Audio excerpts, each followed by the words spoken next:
Every time you turn on the news, there's another sighting of a UFO. No matter where you're going, it seems like people are taking pictures, video. Doesn't matter, they're seeing UFOs everywhere. And if my last video on the firmament, comets, and the moon is correct, how could there be UFOs? And what are we really seeing? And if they're not coming from a galaxy far, far away, where are they coming from? Who's making them? Who are the people? And is this possibly ancient technology that we forgot about?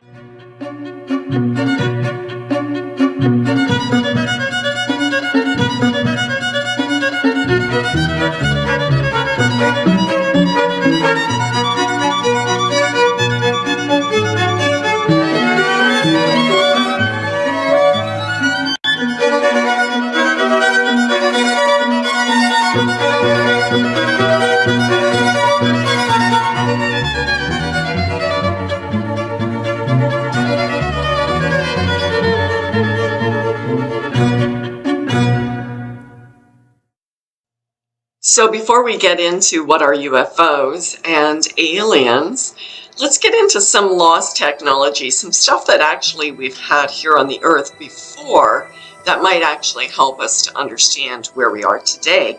And I ran across this one video from Flat Earth Britain, Martin Leakey. He goes into looking at old films and old technology to try to piece together our past and our future. This was found. Now I go through Pathé newsreels all the time. I do get copyrighted for them, though, so I'll speed it up, or I'll just scroll through it better. So what this video is, guys, from Pathé newsreels, is world's first mobile phone, 1922. Hold that thought. And I've shown evidence of this sort of technology years before this, and I am proposing that it's no problem for them to have this 100 years prior, because nothing new under the sun. But check this out. So, two ladies come down a beautiful mud-flooded avenue, okay, and they got their mobile phone, but it's run flat. So what do you do in your reality when you want to charge up your phone? You plug it into your wall, or your mains, or you plug it into your computer, yes? Ladies, show the people how you charge your phone in 1922. What? You connect it to a bollard? The same bollard with the serrated tops, but the lug is on there now? And that gives you a charge. It's active. Are all bollards active? Check this out, guys. Bingo. They're live, alright, or they were then. So she's got a charge. Now she can get a signal. Wireless signal. Now she's got a battery charged. Ka-ching. And she needs a signal, so she uses her umbrella as some sort of dish or antenna to get her signal. And now she gets through to the wirelessly to the operator. Operator service, which number you calling? And to give you a bit of music. Yeah. Bet you didn't know that they had cell phones in 1922. And like he was saying, they probably had it much earlier, probably 100 years, maybe even more. So look at this, 1922 high-resolution photo. I remember seeing something like this about 10 years ago. Actually, I think it was almost identical. Maybe a little different material. Wasn't made as well. I couldn't find a date on this photo, but by looking at the cars, I would say early to mid-50s. 1956, can you see the picture on there? And look at the size of it. It's a handheld Skype telephone, kind of like our iPhones of today. But this isn't the only one. There's many. This one I couldn't find a date for either, but I would imagine it's around that 1955. But this closed circuit TV was 1965. I know they like to tell us that it's just technology that didn't catch on, But if you've seen all of the pictures that I actually saw of this, I'm only putting in a few here. There is many. This was technology that was widespread and was common.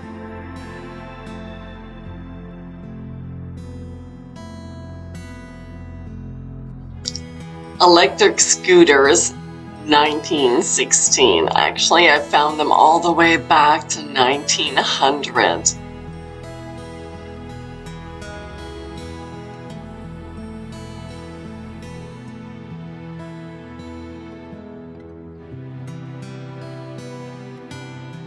These were creative people. Look at that. Nobody just had to go walking with their kids.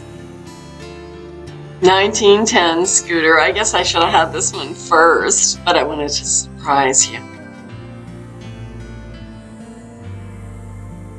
Were those issued by the post office, or did they have to pay for them themselves? But wow, that would have been a cool way to get around. And it looked like a lot of people, probably most people, got around at that time from 1900 or earlier to who knows when, like 1930, everybody was scooting around.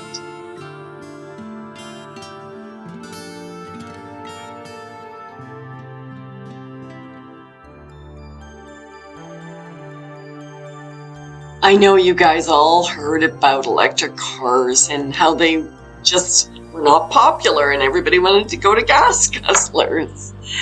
But look at all of the different manufacturers of these electric cars and all of the different, like again, I'm telling you, I'm using a very small portion of pictures that I actually have of electric cars and different manufacturers. They were very common.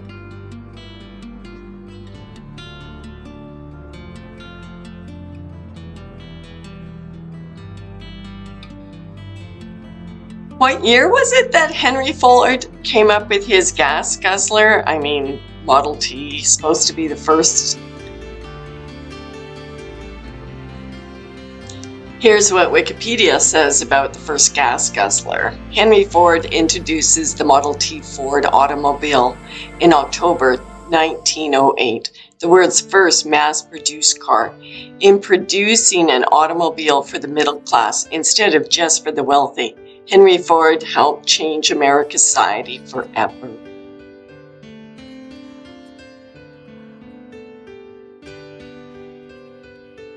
I'll tell you what I think Henry Ford did. He took away our electric cars, which were clean, safe, and affordable for the average person.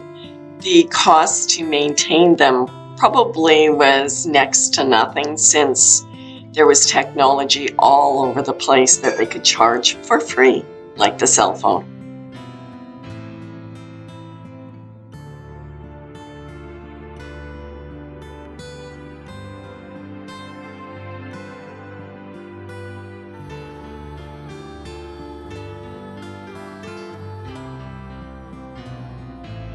I had to throw this in for technologies that we have lost, because there's so many pictures of robots in the past, and a lot in the ancient books as well, drawings of them.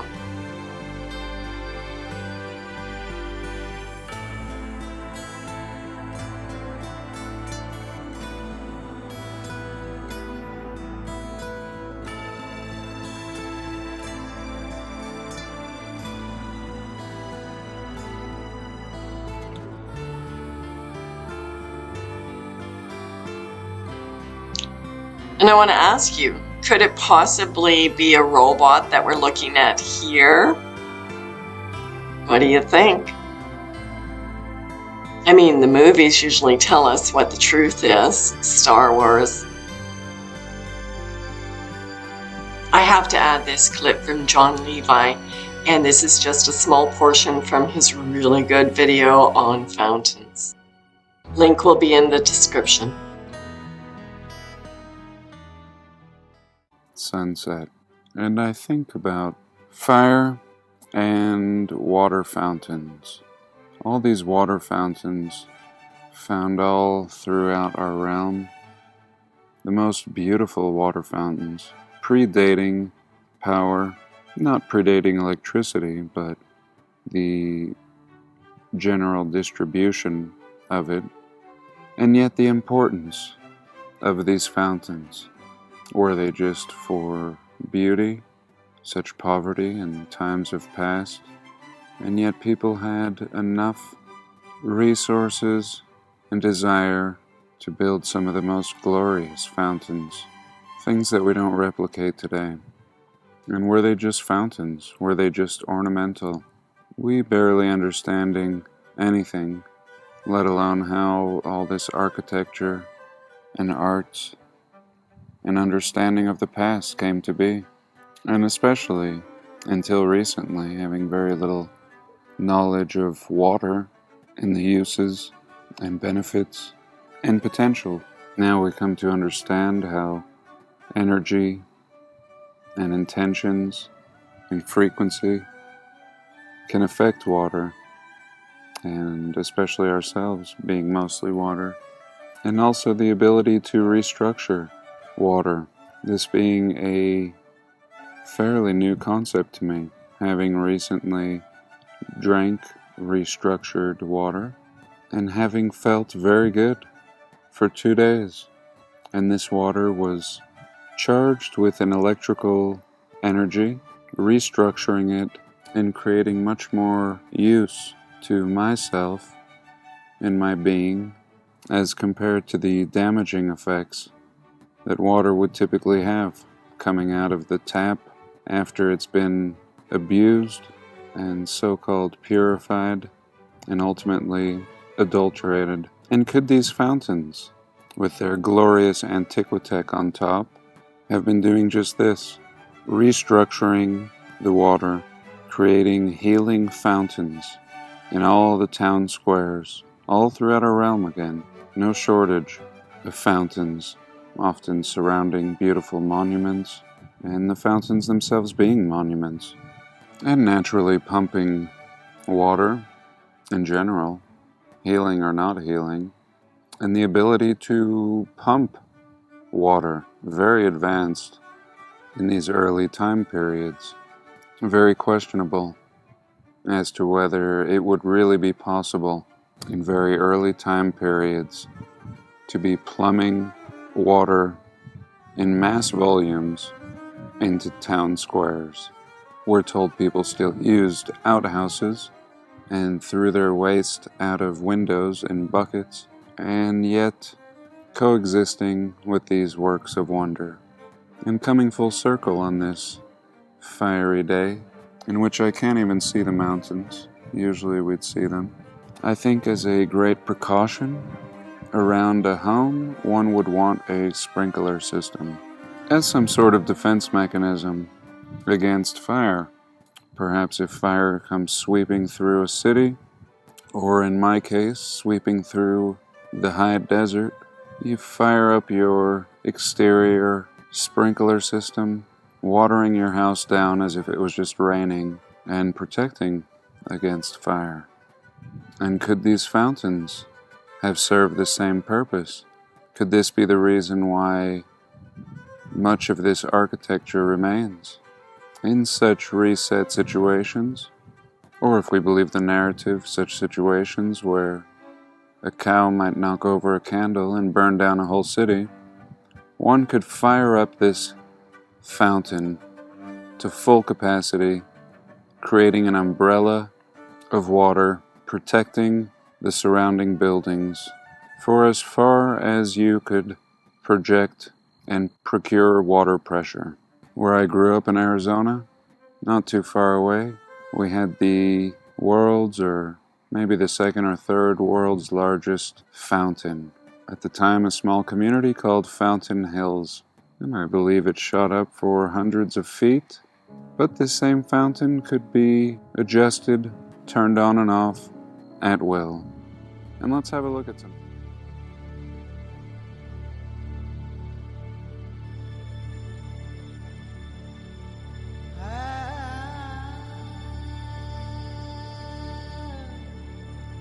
The myriads of fountains are advanced technology that we lost. These people were not throwing their waste out the windows. They were using their indoor plumbing.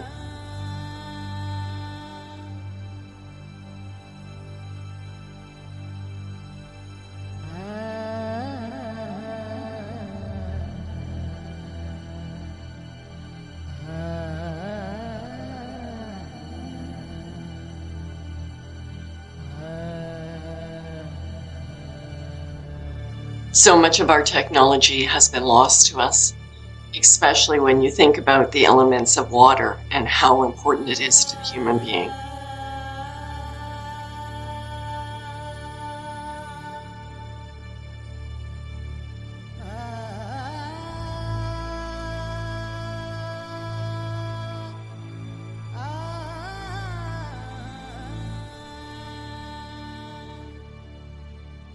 All of these technologies that I'm showing you were widespread and in common use.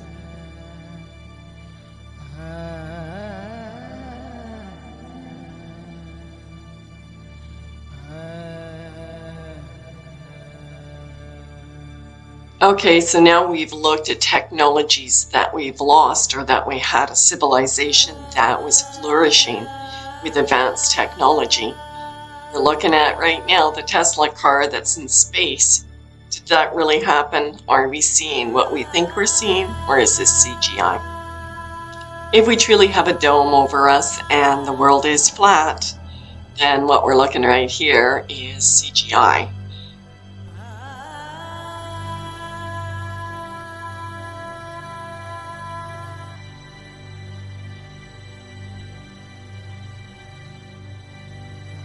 So if you think this is all hogwash and we really do have a car in space and we are rotating around the sun, going how many miles it is throughout the universe at this rapid speed, please check out my playlist. I have a number of videos there on Did We Go to the Moon and Flat Earth.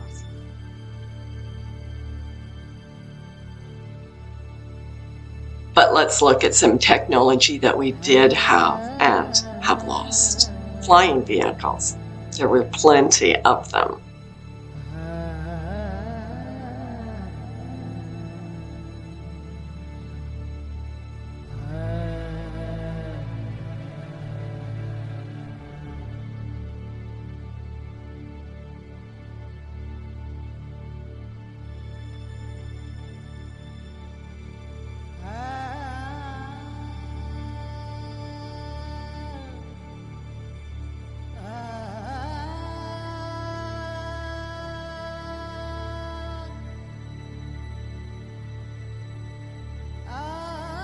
Everybody's heard about the Hindenburg or the Zeppelin. You know, we all think it was just something that happened a couple of times. They only made a few of these and they were very dangerous and they blew up. A lot of people died. And we went to a more safer alternative. But if you look back in history at all these pictures, you will see that they actually were quite common, just like the scooters and the phones and the fountains and the cars.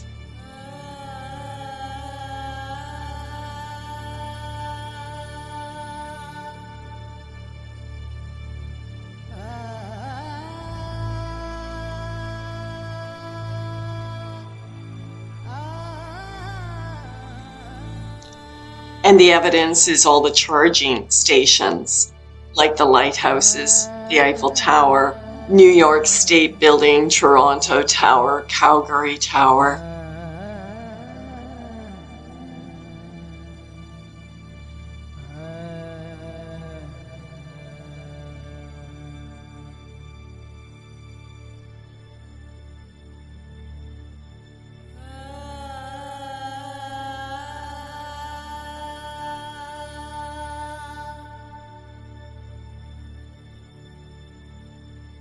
So it does look like lighthouses' main purpose were docking station. And think about how many of them litter the world. That shows that this was a common form of transportation.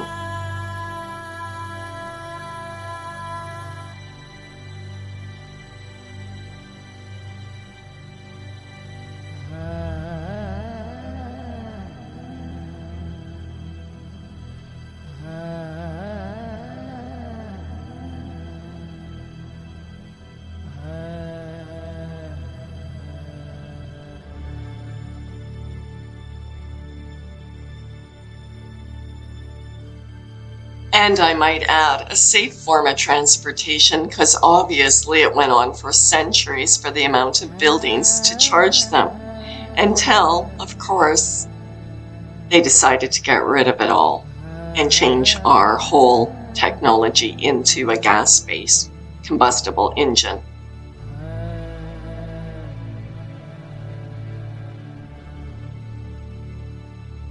And there is plenty of evidence to show that they used air balloons on a mass scale in the First and Second World War.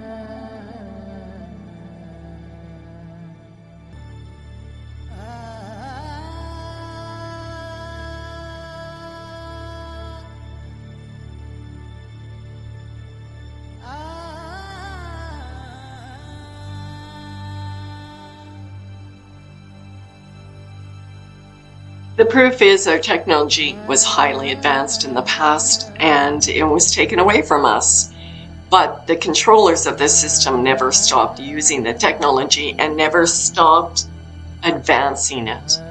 As we know, the Germans were working on UFO technology and time travel and many other bizarre things that we think would be science fiction today because we've been so limited in our knowledge as what we actually have, what our abilities are as human beings, and what we've lost in the past.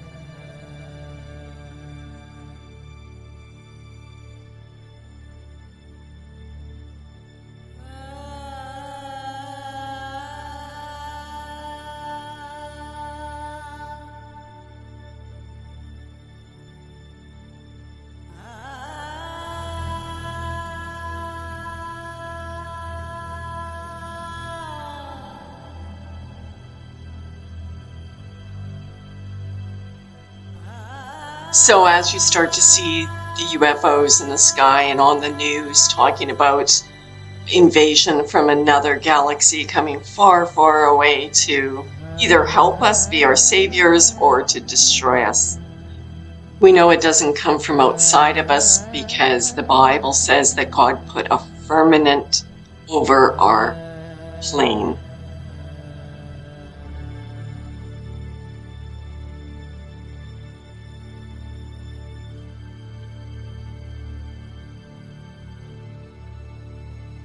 So do our governments have this technology? I would say yes.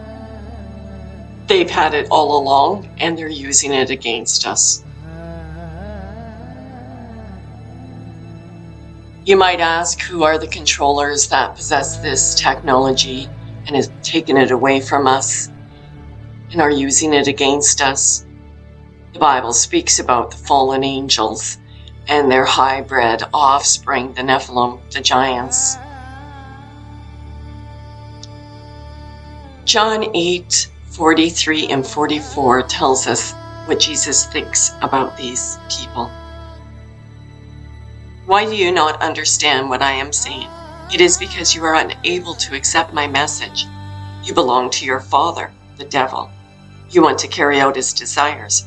He was a murderer from the beginning and refused to uphold the truth because there is no truth in him. When he lies, he speaks his native language because he is a liar and the father of lies. So if by any chance a UFO lands in your backyard, they're not there to save you or protect you. They are the sons and the seed of the fallen angels. They are the vipers. They are the destroyers. There is only one Savior for mankind, and if you haven't put your faith in Jesus Christ yet, the time is running out. Live in love and